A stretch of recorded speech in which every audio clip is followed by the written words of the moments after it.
Welcome to the Litterbox, where we dig through the mess to find the stories, laughs, and unexpected moments that make life interesting.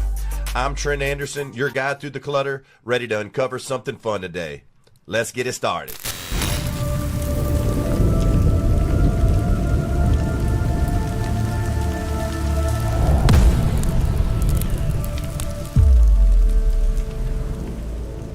Before we get started here, folks, we got to talk about the new happy place in Beaumont, Smash Wagon. Located at 2140 Calder Avenue, these guys are doing Texas street food at its best. We're talking about those crispy edge double smash burgers, salmon bowls, and that Lily box, which is a double smash burger with 5 wings. They've even got crawfish, boudin, egg rolls. They're open Wednesday through Sunday, so pull up to Calder and tell them the Litterbox sent you. Call them at 409-299-9299. And next up, we also got Mike's Furniture. You can find Mike's Furniture at 2420 Memorial Boulevard in Port Arthur. I've got my furniture there myself, and I'm telling you, they got the best deals out there. Hands down. They carry a wide variety of name brand furniture that fits all budgets at great prices. Mike's Furniture, we beat all prices. Go holler at Big Mo out there and tell him I sent you. Thanks, guys, and enjoy the show. Welcome to the Litterbox, boys and girls. This is Season 2, Episode 3. And boy, we got some good guests today. Guest, plural. I have the pleasure of having a standout Brazilian Jiu-Jitsu black belt by the name of Carlos Henrique, also known as CH7. Yes. He is the inaugural and current UFC BJJ Lightweight Champion. Carlos, it's good to have you today, brother. Thank you, brother. I appreciate for the inviting me here to talk about a little bit about my life. Yes, sir. And he's also accompanied by another great fighter, Mr. Damion, the Orangutan. That's right. Oranday. Damion, glad to have you, brother. Thank you for having us. Damion fights in the Fury FC, and he's assisting Carlos as his lead coach and manager. Damon's here to help out. Pleasure having you guys. And like I like to do, I like to talk about where I met my guest. Never met Carlos really before. Damion, me and you've met a couple times here and there. A few times. Around Mr. Doug Champagne. Thank you, Doug. Hey. But shout out to Big Doug out in South Dakota. Hope you're staying warm. But no, haven't really had a chance to really talk to Carlos yet. He's doing big things. So really wanted to get him on the show and get things going. And y'all know, like I like to do, I like to get into the meat and the potatoes of why I got these guys on the show. So let's kick this thing off, man. So, Carlos, I wanted to ask you, starting off, you're from Brazil. Yes. Every kid in Brazil, in my mind, wants to be a soccer star. They want to be a soccer star. You've played soccer before. Yes. When you grew up. Tell me if I'm saying this city right. Is it Manaus? Yes, that's right. Manaus. You started off playing soccer. Tell me a little bit about growing up. What made you go from soccer to fighting? It's like the state that I'm born in Manaus. Soccer is big, but like Jiu-Jitsu way more big in Manaus. Like everywhere, like all the states in Brazil, it's like Rio de Janeiro, São Paulo, they play a lot of soccer. Yeah. But, like it's so hard because so many people try like become like a soccer player. Yeah. So it's so hard. Sometimes you like go to the different country like Europe, come to USA or different country for like because like right there they have like the big team. Right. And like Jiu-Jitsu in Manaus is super big. Like it's the biggest sport in Manaus where I born. Right. So I played soccer like for 2 or 3 years. I was good, but like I say, I didn't have a lot of opportunity like with soccer. Right. And like when I found Jiu-Jitsu, it's kind of like a little bit easy to like become like champion in couple tournaments and after like go to different country. So yeah, when I started Jiu-Jitsu, in the beginning I was terrible. Like You was getting beat up on a little bit at the beginning. I get beat up a little bit in the beginning, but it's like after a couple years, I keep training, keep showing up, and after I started getting better, and I found some opportunity like to go to São Paulo. Well, I do know this story. I did a little research on you, and it said you almost quit fighting because y'all couldn't afford I think it was the green belt. This time I was like a blue belt. Yeah, it was like it was going to be like $30. Yeah. And y'all weren't going to be able to pay for it and move on. Yeah, of course. But it's funny looking back now. You're a champion. You got the gold belt now. Yes. Looking back at that moment when you were a kid and you almost quit, does it make you think, man, I'm glad I stayed with this. This is cool. I'm glad too to keep doing like jiu-jitsu. I almost quit. Like the beginning is super hard. Like I say, like I grew in like a poor family, you know. So like I always chose. Like, I had like a lot of choice, like to go work, find like a normal job, right? Or keep jiu-jitsu, you know, to try help my family or keep jiu-jitsu. Yep. Like back in the time, like jiu-jitsu don't pay me, like so I didn't make money with jiu-jitsu. I just train because I love it and like I try like make jiu-jitsu life, you know, like making money with jiu-jitsu. So, you made this your life. You said I gotta dedicate myself to this and stick with it. Yeah, exactly. And that's what got you to here today. Now, Damion, I don't know how well we can hear you guys on the mics right now, but we can stretch this thing over here. Damion, where did you come into the picture with Carlos? I mean, start me off from the beginning with you two guys. You're sitting, I mean, does he fly in one day and start training, or how do y'all meet? He was in Houston training. He was teaching at a gym there. The project he was with at that time had opened a gym over there. Okay. Through the scene, the community is overall fairly small. Him and my sister met at a tournament, right? Yeah. Was it a tournament? Okay. And actually, they started dating first. That's how we got introduced, was through them dating. Okay. And then, it was probably after like 1 year, y'all were together. Yeah. He moved in and started training with us over here in Meade County. Really? So I was curious about that. I said, man, how did they meet? Because, you know, and you're doing big things over there in Fury too. Sure. Like I already told Damion, I can get a full show on him too. You're doing big things on Fury. Do you have anything kind of coming up soon with you two? I've seen a couple of your fights already. I'm trying to get booked, man. I went through, it's kind of frustrating right now. I've been through 5 opponents in the last like 10, 12 days that, you know, would verbally agree and then back. And it's just, is that a tough thing in your world? Yeah. Is you're agreeing on a date and the other guy agrees on a date and he backs out and stuff like that? That happens. Yeah, I've been through dozens. I mean, I've had 5 pro fights and I've been through dozens of opponents already. And I've watched your fights, and you're doing big things, man. And, hey, y'all get this guy on. If y'all are listening to this anywhere, y'all get this guy on. Y'all get him a fight. I don't care where it's at. Vegas, Lake Charles, Florida. I'm coming. Let's go, Dana. Let's go. Dana, you heard that, right? But no, so this is great, guys. I'm glad you guys are on here. Speaking of Brazil, I went to South America this past summer. I went to Colombia. Colombia? I went to Colombia, not Brazil. I was so close. I guess I didn't realize how far away they were from where I was. I was up at the top of Colombia, and where I was getting at is I have a buddy, shout out to Quavo, that was a foreign exchange student that went to school with me that lives in Brazil. And I remember looking up where he was at when I was in Colombia. I was like, I'll drive over there and see him while I'm in Colombia. And it was like 28 hours away. And I was like, never mind, I'm not coming to see you. But I always wanted to go to Brazil, and I still do. I was going to ask you about something that attracts me to Brazil that makes me really want to go. You may say, no, that's a bad idea. Carnival.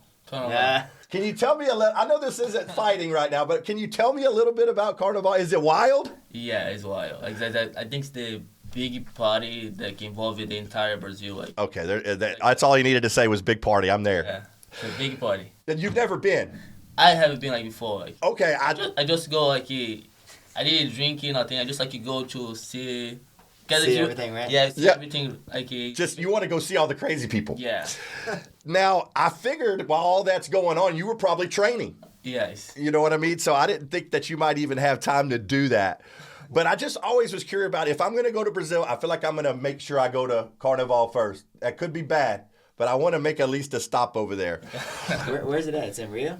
No, it's like everywhere. Oh, it's everywhere. Oh, it's the whole. It's like whole country. February, like is the time they start Carnival. Yeah. Like everywhere in Brazil, like you have like a party. People go to the street and make like a they make the party on the street. So like he's a lot of people in the street, like 100 people, Yeah. 1,000 people. Like they just like have a lot like different like stop. For, I'm thinking, Damion, it's more like our Mardi Gras, but like on steroids, yeah, like across the whole- a bunch of whole steroids. country. Yes.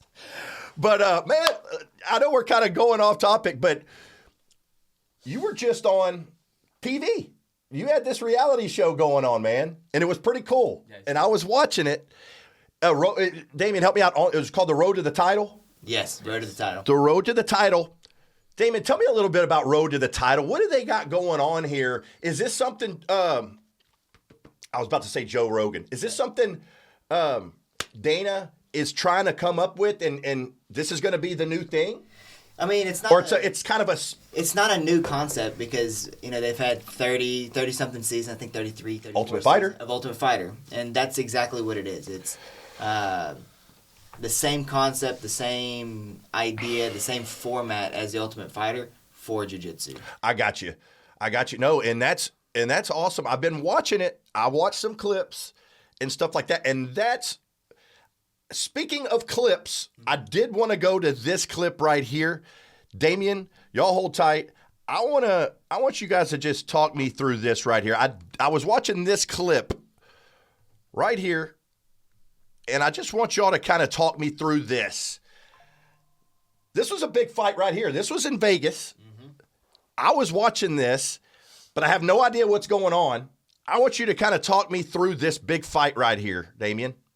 And this is two Brazilian guys going at it right here. Oh, yeah. Yes. Yeah, this, if you don't know the match is, it's the final of the finale. This is what got him the inaugural belt. We're in the third round already.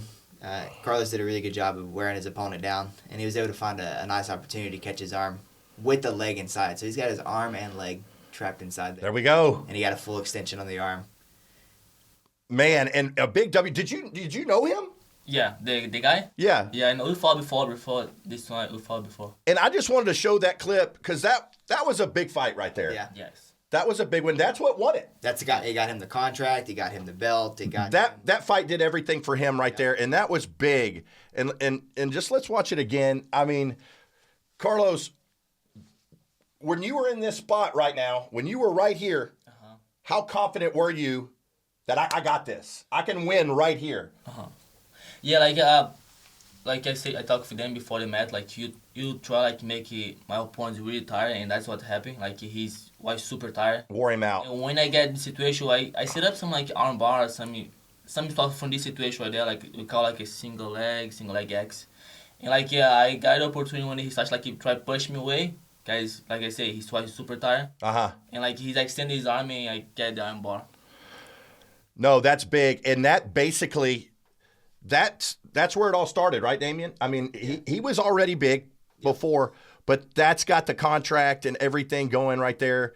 No, that's great. So Yeah, like Carlos had a big name in Jiu-Jitsu before. right. But then when you attach the UFC name to something, it opens the audience and view to more than Jiu-Jitsu people. It puts the people on the couch that were watching something that was involved with the UFC. Now, his following grew by 3 times. He built a bigger name for himself. How was it being on the show? How was it having these cameras following you around? That's what I'm saying. You got some cameras aimed at you now, but that's nothing like what you've seen before. Was it pretty cool being on the show? Yeah, it's pretty good, but like it's not normal for me. Like before, I was like in the jiu-jitsu tournaments, like a couple of people like work on me, but like right there every time, like It's not your friends. It's not your friends on the phone taking a picture. It's not my friend, like, and like stay with the athletes, like you talk with they, build like some relationship and after fight against they. Yeah. It's kind of weird. Now, Damion, do these guys live together for a little bit too? I didn't know if it was like Big Brother or if they show up in video, I didn't know how that works. And then I was also curious was there ever any little fights that would happen? No. While y'all were filming or anything? It was pretty cool. Like the community like of the jiu-jitsu is kind of different. A little bit more peaceful than the other community. Because you watch Ultimate Fighter and they're fighting. Oh yeah. On the show. They're fighting in the house. They're fighting in the house, in the kitchen, wherever. They're fighting everywhere. So I just was curious about that. But I know on the reality show, Road to the Title, let me see if I say this name right. You beat Gianni Creepo. You beat him. Anaconda Choke. Yes. What the heck is that? Can y'all explain to me what that is? I have an idea, maybe. But what is that when you're talking about the Anaconda Choke? Damion, can you kind of explain it too? Yeah, I mean, it is what it is. It's a stranglehold that we use, and you literally use your whole body. It's finished with your arms, but usually use your whole body, your legs, everything to wrap around your opponent to get the finish. So that's what I was asking. Is it more like a neck squeeze, or is it you're just squeezing his whole body? No. It's a strangle. It's around the neck. Okay. Because I saw it. It said Anaconda Choke, and I was like, I have an idea of what that might be. But I just wanted to ask you guys. Yeah, when you see it live action, you're like, oh, yeah. Yeah. It looks like an anaconda wrapping up the opponent. Okay. Well, that makes perfect sense. So I wanted to see something here. This might be a bad idea, Damion. Yeah. I was thinking, I see Carlos taking down these people. I wanted to kind of see his grip strength. I wanted to see how strong he is a little bit. So, Carlos, don't break my arm. But I just want to give a little, if I try to grab you like this and take you down, I want you to try to. See it? Feel it here? I'm going to try to take you down right now. I got him, guys. Right here, I can go for it back. Oh! No, but man, and this is a strong guy. You're about what class are you in? You're in the lightweight. Lightweight. Yeah. 155. 155. This is a strong guy, folks. I felt some grown man strength with this guy right there. So these guys don't have a chance, okay? These guys this size do not have a chance. So also in the fighting weight, are you wanting to stay around this weight? Or do you ever say, I could go down, I could go up? Yes. Do you want to just stay where you're at? Or how does that work with like fluctuating on weight and stuff like that? Yeah, my weight from this division for lightweight, I stay 15, sometimes 20 pounds over. But my goal one day, when they make the 145 title, yeah, I'm gonna try. I don't know if I can make 145 pounds. 145? Yeah. But that's my goal. I want to get 2 titles. Or maybe I can go up and try to fight for the welterweight division. Okay. And I know weight's not easy in their world, going up and down and stuff like that. Your wife, you just recently had a baby not long ago, right? Yeah, 3 months old. 3 months old. Congratulations, brother. But your wife was pregnant during that whole show and stuff like that. You have a daughter named Daniela. Man, congratulations. How much has your life changed after the daughter? Does it, has it changed a lot? I know you're practicing and training and stuff like that. With the daughter, does it make it a little bit harder? Or you can do both?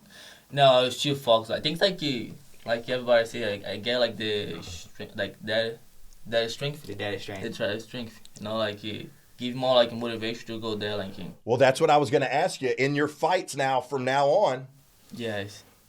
You're going to have your daughter watching too. Yeah. You can't let dad get beat up. You got to, so that's giving you that extra. Exactly. I think it's giving you that little extra. No, yeah, give.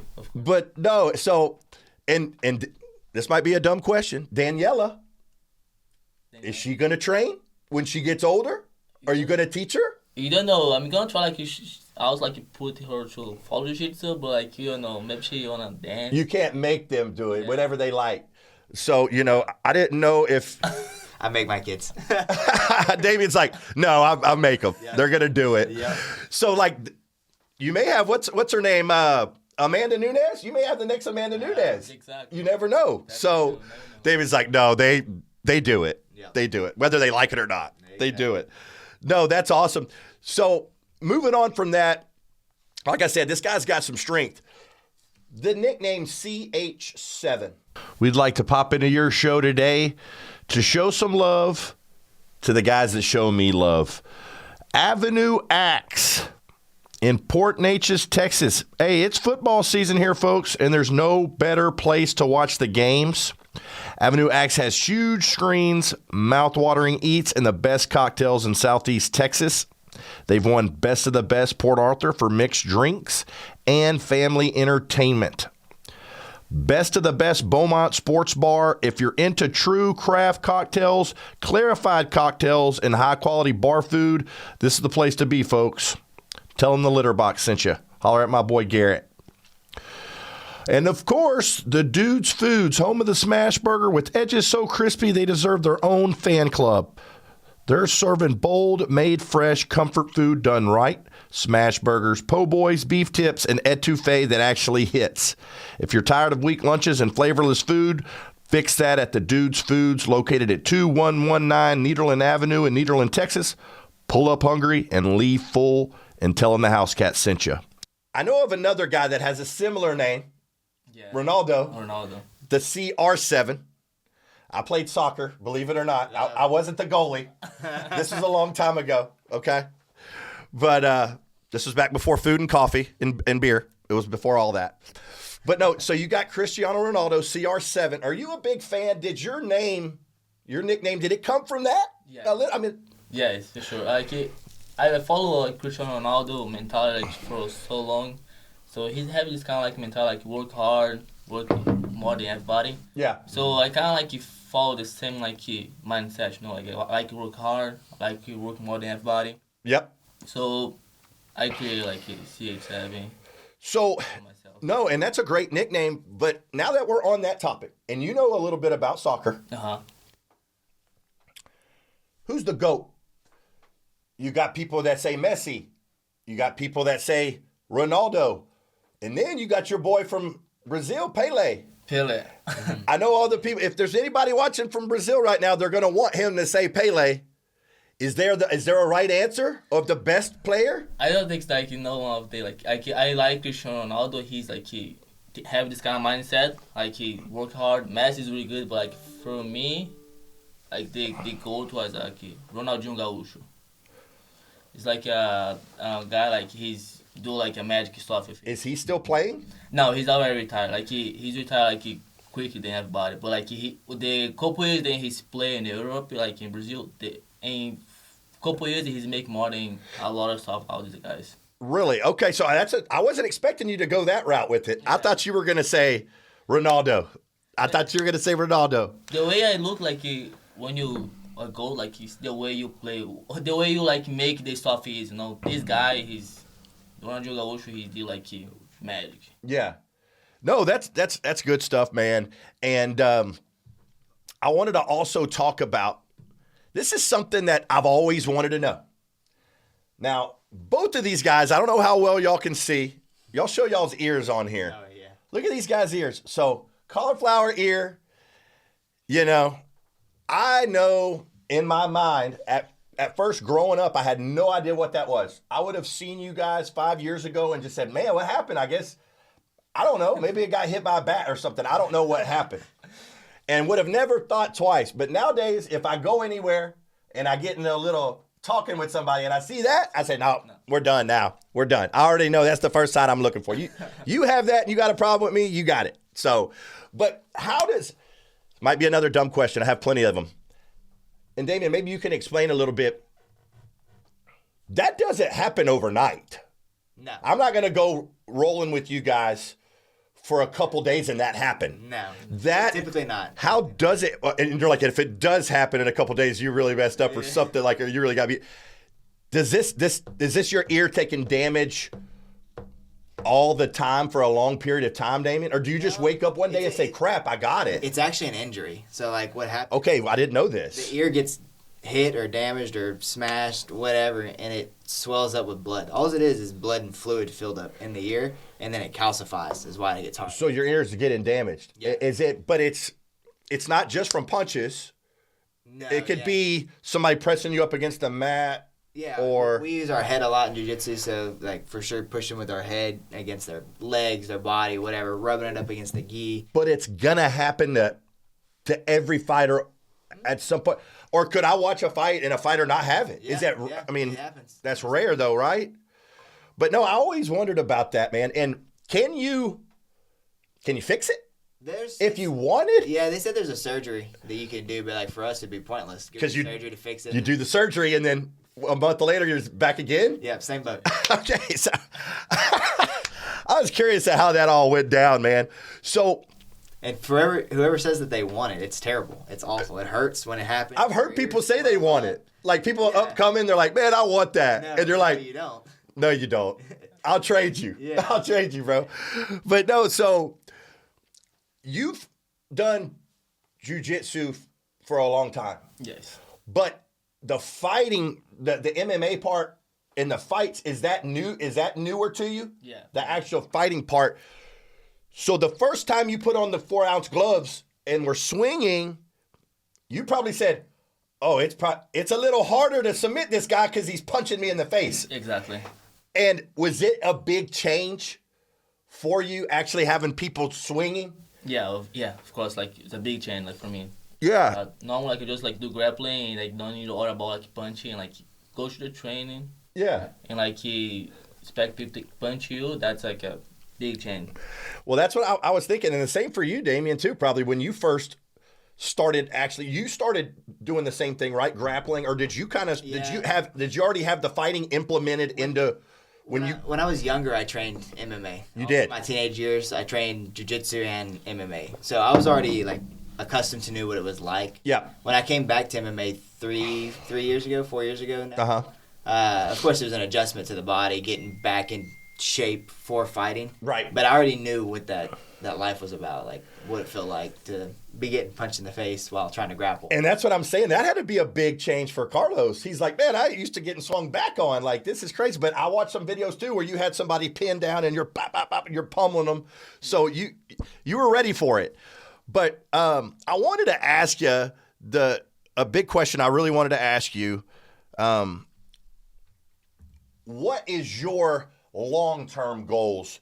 Do you want us to turn on the TV one day and it's a pay-per-view, big fight, Dana White, all the guys, and you're in the middle, ready to go? Yeah. That's the goal. That's the goal.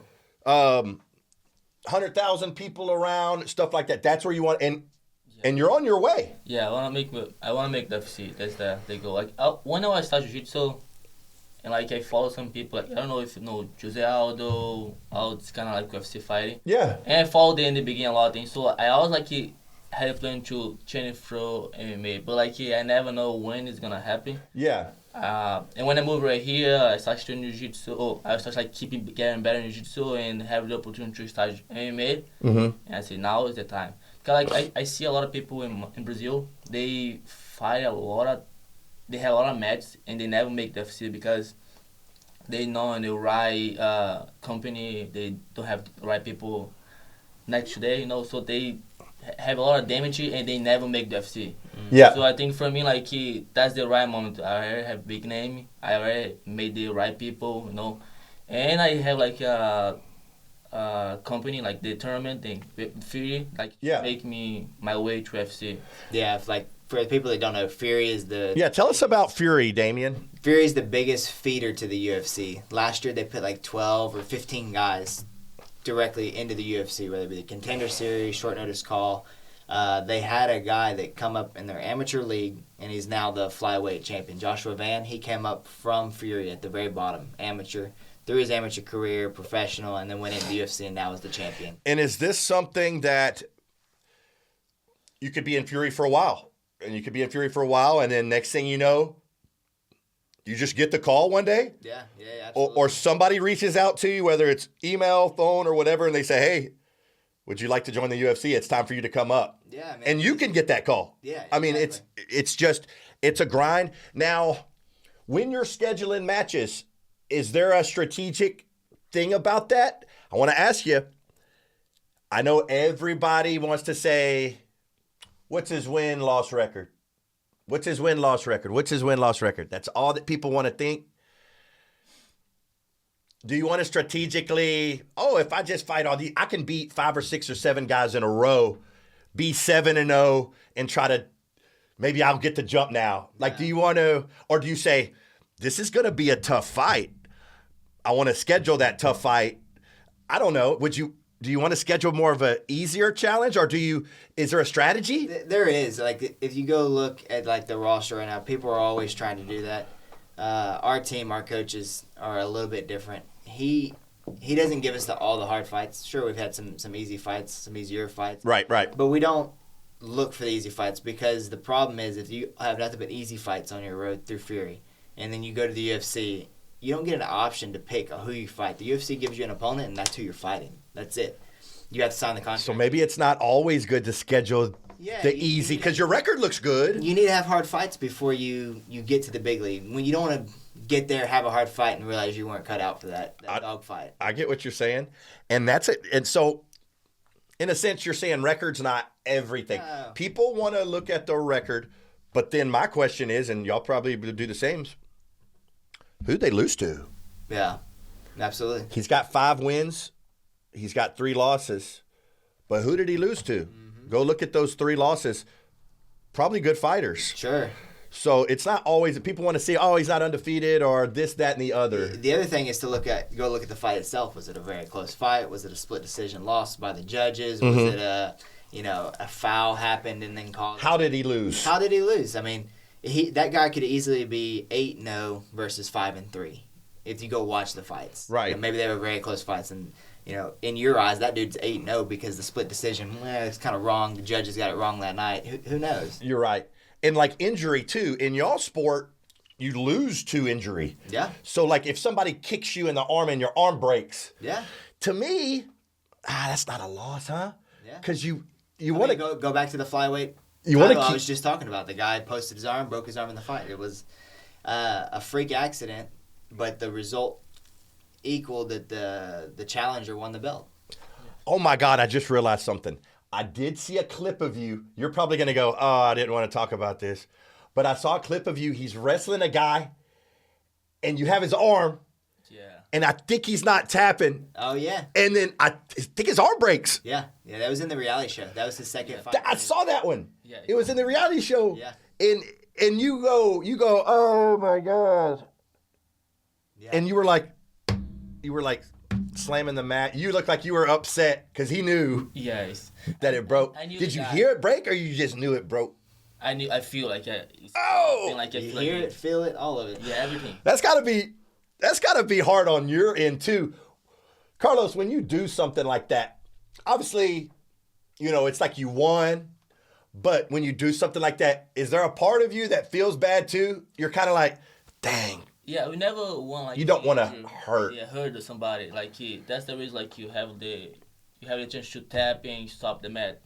But like right there, like it's me or him. Like once I get the good position, I thought in my mind like if he's have the same position and I did it tap, he's gonna keep extending my arm and break my arm too. So I had the choice like to keep going or to stop. You're basically saying him or me, Yeah, right there. yeah. And Damion, you know about that too. Oh, yeah. All too well. If you get in that position, and you have been in that position, are you ever? You're right there next to that guy. Are you ever telling them, "Hey, bro, you need to tap," or is it kind of like you're in kill mode and it's like no, he knows what he needs to do? If he don't, I'm not gonna stop. Yeah, it's kill mode. It's kill or be killed. Right. And then same for you. If you did something, and you have done stuff like that, Yeah. you feel a little sympathy too. Sure, after the fight, once it's all over, it's done. You're like, I got my win, but dang, I'm sorry that happened. Sucks, yeah. I'm sorry that happened. And that guy that his arm broke, was he done off the show? Yeah, for the show, yeah. He's make a surgery on his arm, so like right now he's off like for almost 1 year, right? Yeah. He's out for he's going to be out for a while. Yeah, for a while. Wow. So yeah, I was watching that fight. Yeah. I was watching it, and I saw as soon as it broke, I saw you just go to the mat, and you were upset, and I was just like, that's got to be a thing because he's happy he won, but that stuff happens all the time in you guys' world. So I wanted to ask you a question, Carlos. If you make it to the big dance and you're there, and you can call out any fighter, they say, Carlos, any fighter you want, you can call him out. Who is there anybody in your mind that you would shoot for? Like the light, what would his weight be? Would Lightweight. it be lightweight? Yeah, 155. The lightweight. I don't even know who the lightweight champion is right now, but is there a guy in your mind that you would say, I want to fight this guy? Maybe a legend or somebody you watched when you were younger. I talk about the UFC or Yeah. MMA. Yeah. Is there somebody that you would? I want to do a match with him. Maybe somebody you grew up watching or somebody that's the best right now. He may even be a higher weight class, but I want to get in the ring with that guy. Yeah, like Is there anybody off the top of your head that you can think of? John Jones? too big. Maybe Charles the Bronx. I knew you were gonna say Yeah, that. Charles the Bronx, like a big fan. Like, Yeah. he's make a lot of stuff. What's the name? Charles the Bronx. DeBronze. New Bronx. Yeah. Now, what weight class is he? 155. Oh, that, Yeah. He's for MMA, he's a legend in Brazil. now, Damion, can we set this up? I don't know who's watching. Can we set this Come up? on. Can we set this up? But that would that be cool for you to go at it with him? Yeah. That would be a cool match. Yeah, like you said, he's a legend. How old is that guy? I think he's like 35, Yeah, 36 now. Oh, old man. He's heading towards Like me. retirement. That's That's me. I'm there. But no, so you are your age, 22? 20, I'm 27, 26 now. You're 26. Yeah. I don't know why I thought you was 22. 26. So you're He's still young. he's still a young buck. He's still coming up. So you're gonna. I mean, you can do this. And Damion, in this sport, what's kind of the range here? As far as even jiu-jitsu, Yeah. I've seen people in y'all's gym Yeah, that are jiu-jitsu's- 50, 60 years old, Sure. and they're still getting after it. I mean, there's guys, high-level competitors into their 40s for jiu-jitsu. Yeah, It's very, still very doable. still doing their Yeah, competitions winning well into big their competitions. well into their 40s. Yeah. For MMA, the athletic prime is between 28 and 32. Yeah. Into 35, but after 35, it kind of starts. And I hate to. So it's a little too late for my career to start. Damion, is what you're telling me. I'm 38, so. We can come fire it up. But no, it's funny. And speaking of that, I mean, I think Doug's knocking down the door at 40 or is 40. he's up there. He's older than me. Uh-uh. I was going to talk to y'all. There's a guy. I'm not going to mention any names right now, but he came to me one day and he's like, "Oh, I'm training. I'm loving it. I just started. I'm having a good time with this." And we were talking, and I said, "You know what? I'm going to start." And he's like, "You're full of it. You're not going to start." And I was going to come out there with y'all. And I said, "I'll be there next week." And he said, "All right, I'm holding you to it. Next week, you better show up." And I hurt my thumb. I don't know what I did. I think I broke my thumb. This was like a year ago. I did something to my thumb, and it was like, it was hurt. And I was like, he's like, "Where you at?" And I said, "I actually hurt my thumb. I can't do it." And he's like, "Okay, you have an excuse." Well, I don't have a hurt thumb anymore. So what I'm saying is I got close. I got close to joining y'all's world for It passed your mind for just a second. I got close to joining y'all's world for a second, but you know, you got Doug and all the guys that do this, and it's funny, just to give y'all the level to show how much better y'all are than the average guy. Doug's gonna like this. I'm gonna hate telling this story. Is growing up, we would go wrestle Doug in his yard. That was a game on the weekends when we were like, when he first started, he was a white belt. Yeah. And we were like, he's a white belt. And he went like 20-0. We had like all the friends in the yard going at him, and we couldn't get him. And I would try. I remember having him up against a tree. I had Doug's head for like 15 minutes. And I said, "Today's going to be the day. I got you. I'm winning today." And he was so calm for 15 minutes.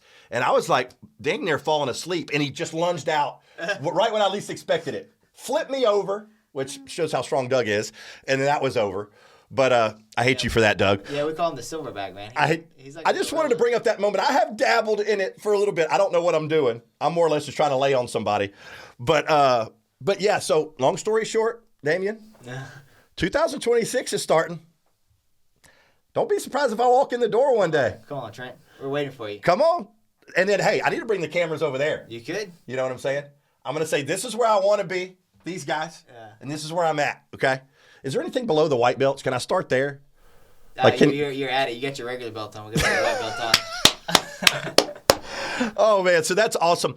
So I was going to ask you, you told me who you would like to fight if you could get the chance. Is there anybody you would like to meet? Maybe that same guy?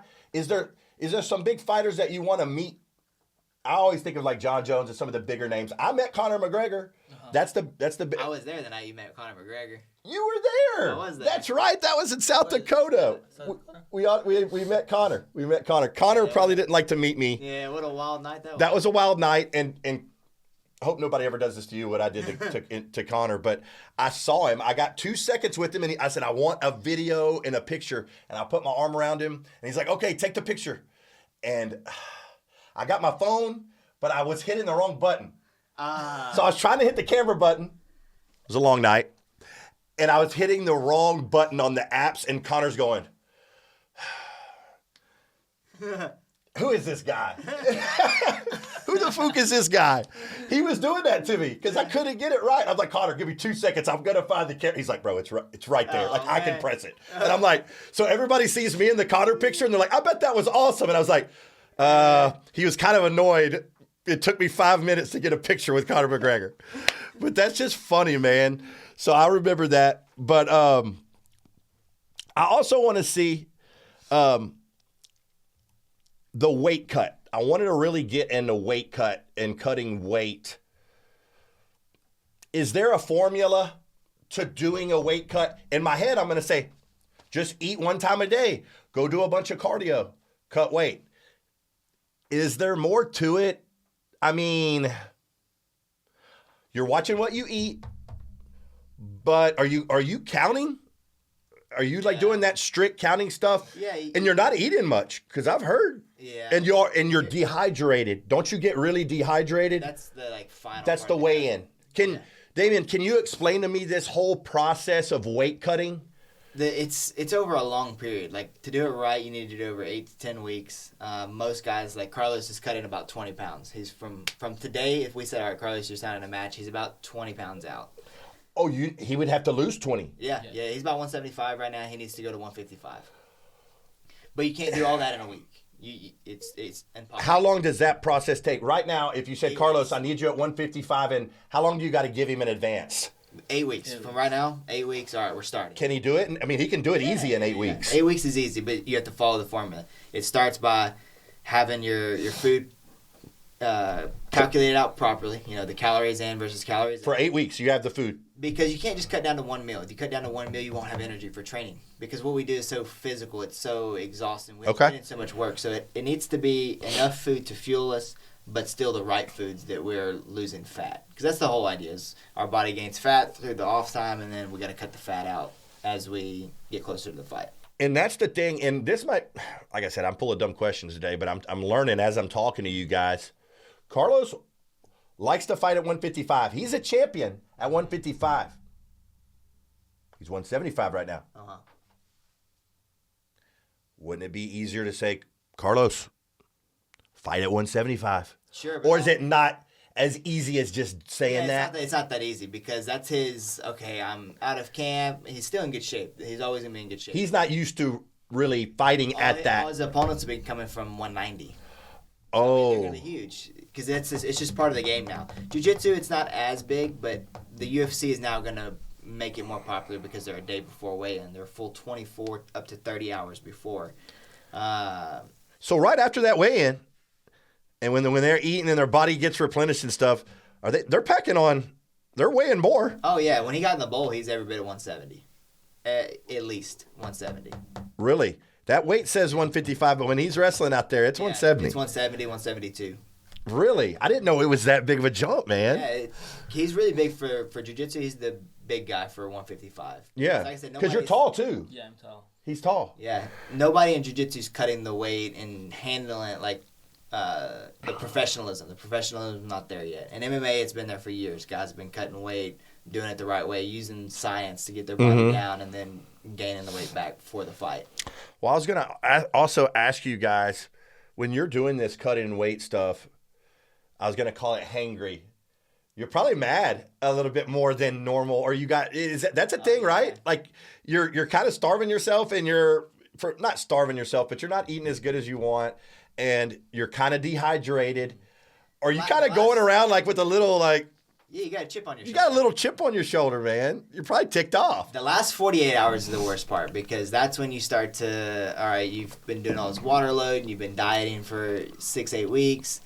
And then now, all right, we're starting to taper it back down. You're going to start pulling the water out. You start doing the night before the weigh-in. So say we weigh in on Friday. Thursday night, we're in and out of the sauna. We were losing about 12 pounds that night.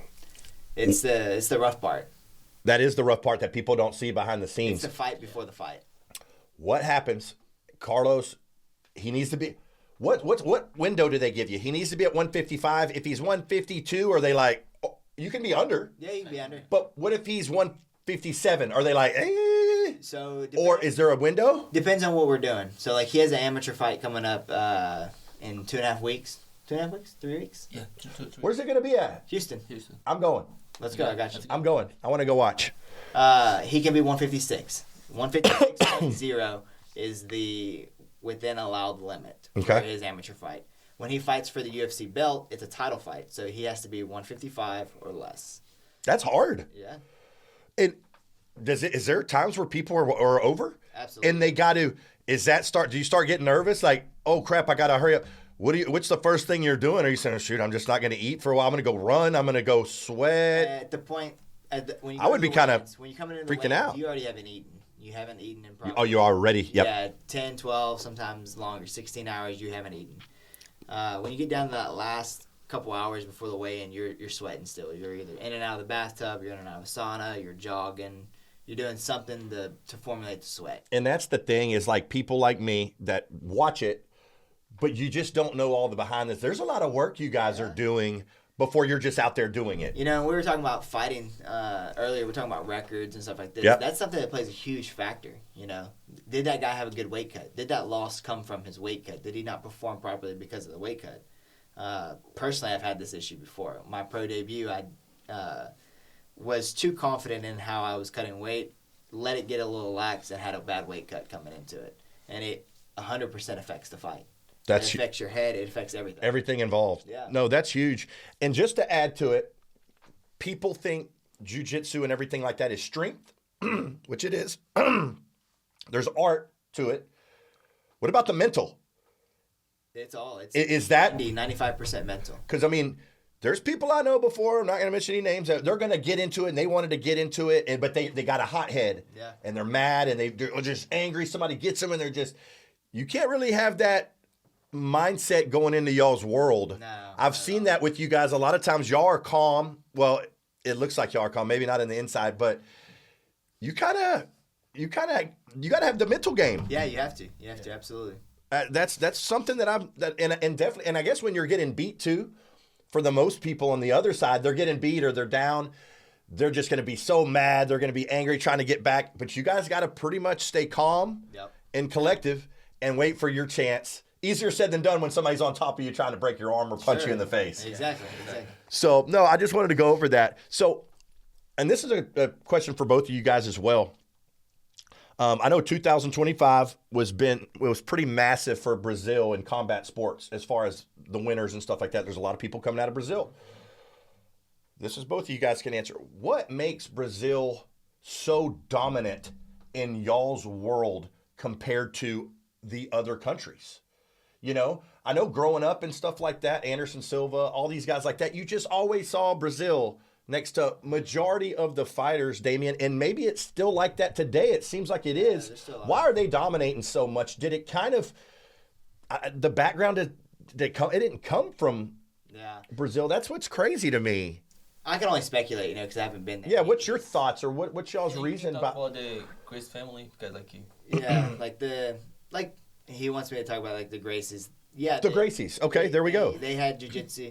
But for me to look at it and see why Brazil is so dominant is because the life they have there. They're literally fighting for their life from what it looks like. They're trying to change their life, their family's life, their kids' life, their grandkids' life. Mm-hmm. So they have a lot to fight for. I got you. For us here in the U.S., not that, you know, if I got to the UFC and I started fighting, I would change my entire life. Sure, I would.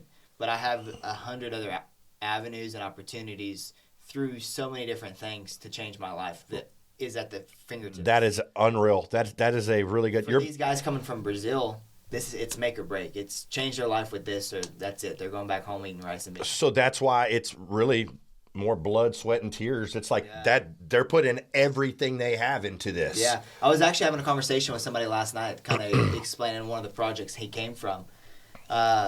If you weren't a good competitor, if you weren't putting out the results that you were supposed to or you were before, you lost your spot on the team. If you know, you would have two guys in each category, right? Yeah. Like two guys lightweight, blue belt, whatever. Mm-hmm, yes. If you weren't doing well in that category, if you started losing, you were off the team. Mm-hmm. And therefore you didn't have training, you didn't have food, you didn't have a place to stay. So you were literally fighting for your spot on the team at all times. So that I can see how that. And it comes from a young age. Yeah, they're starting young, And I feel like a lot of people around here or in the States, I don't know if they're starting as young, or maybe they are now. It's starting to be bigger. Yeah. But when I was growing up, a lot of kids didn't know much about it, and stuff like that. Absolutely. So, and like I said, that need to fight for it isn't the same as their need to fight for it. They don't have to have it. Look at all our kids around here. Yeah. If our kids don't make it big, not even say in jiu-jitsu or MMA, but football, baseball, what happens to them next? They get to go to college. They get to get a degree. probably end up in the refineries. Even easier is to go jump in the refinery. You don't need to go to college. You don't need any of that, and you can make really good. So it's kind of a quick move that way. Yeah. We don't have a ton of time left on the show, but I did want to hit up some points. I know it's boxing, and that's kind of getting out of it.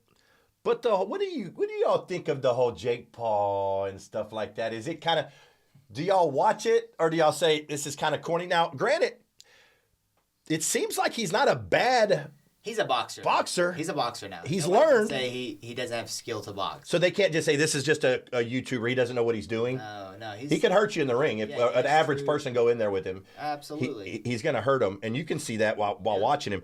But it looks like he bit off a little bit more than he could chew with this. There's a reason why there's weight classes. Yep. I guess this showed this last one, or is it kind of? Do you think it's? I think it's just the skill difference. Joshua's been boxing for way longer than him. He's fought in bigger fights than him. There's levels to the game. Right. That's in everything you do, whether it be a traditional. So that he's just another tier. It's just level. I don't think it's 8 tier. I think it's multiple tiers. Oh, he might be 3 or 4 tiers. Yeah. Joshua is great. It looked like he was playing with his food. Yeah. Like it looked like at first he was just, all right, I'm gonna let him make it for a little bit, and then after the third round or whatever, he kind of went on him. But to Jake Paul's credit, I'd go take a broken jaw for $92 million. I'm telling you, I saw that broken jaw and I was like, I could do that a couple times. You know what I'm saying? After the fact, I'll be like, man, I don't know about that $92 million, but man, that's. I'd probably do it for less. Let's be honest. That's a lot of money. Damon's like, I'd do that for $100K. What are you talking about? I'll take a broken jaw. $92 million. That's crazy, man. Yeah. But man, I just wanted to say, I really appreciate you guys being on the show. And before we wrap up this show today, I got to show some love to some more sponsors. Mr. Piggin' Out Pork Kebabs with Mr. Reed Guidry. They've been serving Southeast Texas for over 25 years, hitting local events, festivals, refineries, and more, often imitated but never duplicated. They're best known for their legendary pork kebabs, but the menu has grown to include mouthwatering jambalaya, pit smoked beans, and the fan favorite chicken bacon ranch kebab. Check them out on Facebook, Instagram, and TikTok at Piggin' Out Pork, and go on and try for yourself the best damn pork kebabs in Texas. Also, finally, last but not least, Mr. Clean Cans with Mr. Kyle Stutz. Because your trash can is secretly a bacteria party and you don't want to attend, rotting food, dirty diapers, and pet waste can create the perfect breeding ground for germs and foul odor. That's where Clean Cans comes in. Their state-of-the-art system blasts away dirt and grime and kills 99.9% of bacteria living in your trash cans. If you have to hold your nose when you take out the trash, you need Clean Cans. Check them out at cleancansstx.com or call 409-550-8728. Holler at my boy Kyle Stutz and tell him the house cat sent you. Man, I just want to, before we wrap this up, Carlos, what would you say to the kids? I don't know if I'm making it out to Brazil just yet or not for the world that's watching, but what would you say to the kids that grew up like you? They're in Brazil right now, and they want to do what you're doing.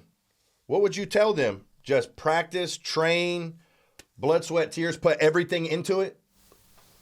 I think everything's about faith and believe, because you can't practice, show up all the time, but if you don't believe you can make this, it's never gonna happen. So you have to have the belief. Yeah, you can do this.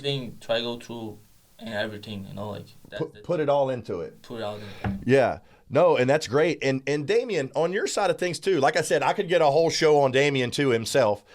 But where can people tell them a little bit about your gym and where they can find you if they want to join, how they can get a hold of you, stuff like that. Because, I mean, I know there's people out there that would like to join and start doing this themselves. Well, it's super easy. If you have a smartphone, look up Oranday Bros Jiu-Jitsu. We have 2 locations. We have Oranday Bros Jiu-Jitsu. My man. We have one right here in Port Neches, and then my brother runs one in Lumberton. Mm-hmm. You can find us on Instagram, Facebook, or like I said, just Google. And if they just want to, do y'all ever have walk-ins? I mean, if people just wants to walk in and say, hey. All the time. Everybody's welcome. It's an open door. Yeah. We let everybody try for free, starting at 3 years old, like you said earlier, all the way up into their 50s and 60 years old. Yeah.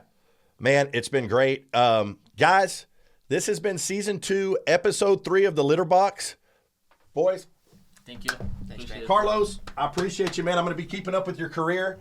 Damion, appreciate it. I'm going to be keeping up with your career, too. You guys are doing big things, man. I think I can get him one more time before we close out. Hang on.